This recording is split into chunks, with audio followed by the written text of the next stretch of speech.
It is unfortunate that I must first make these statements, but it is a pressing matter that needs to be addressed. Is Anonymous a hate and cyber terrorist or an activist for freedom and truth? No. Yes. Anonymous beginnings make it difficult to understand the entity. Anonymous is simply ideas without origin. May it be a phrase, a fad, a proverb. The concept of Anonymous has always existed. The Anonymous that we know now, the one currently aligned against the Church of Scientology, which crimes and dangers are well documented, so I will not cover them here.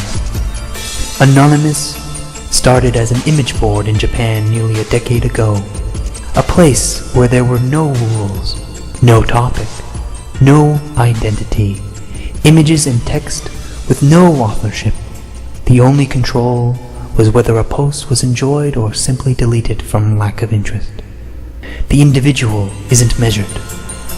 Slowly, through repetition and this unique natural selection, popular ideas duplicated and developed into memes. These memes would be incorporated into new ideas. Evolution of thought. Eventually, another image board was built in the likeness for the English-speaking world. Quickly, it grew in scope and influence. A public club with secret members, an ecosystem of thought.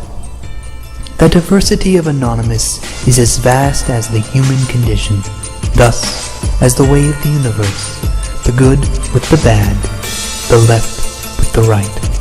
A place where the age of a post is measured in seconds, change is instant, and it is total. Anonymous is the sum of its members divided infinitely.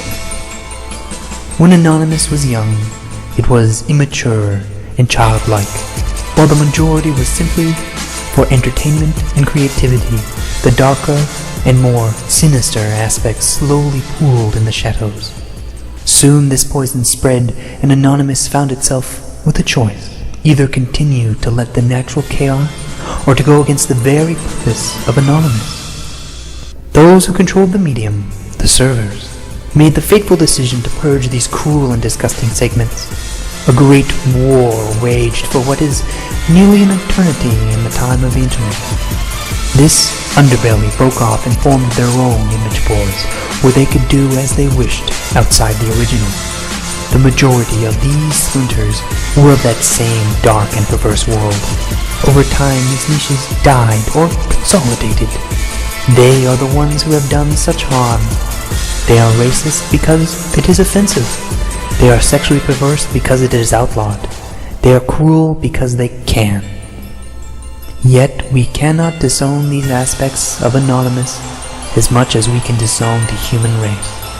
They are nearly everything the majority stand against and can only survive in isolation. Except they are the ones who dare. They are the ones who dare to stand against the racist radio. They are the ones who, maybe out of guilt, brought a pedophile to justice.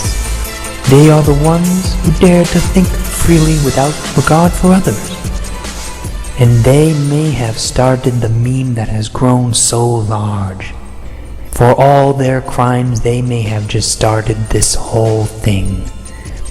But with Anonymous, there is no authorship. Their claim is no more valid than the individual's claim to existence. They are simply a spark, but not the fire. Now, the sum of Anonymous has changed even more. Every day, the immaturity and disgust is diluted by the intelligent and the educated, those who are motivated to take up the cause. Anonymous has grown out of the image boards, out of the internet, and into the world we know, the world in which we live. We have grown and are growing. Every mistake we learn, every failure we regenerate, every success we build on. There is no control, no leadership, only influence. The influence of thought. And now it is time that I go, but I will be seeing you on the other side.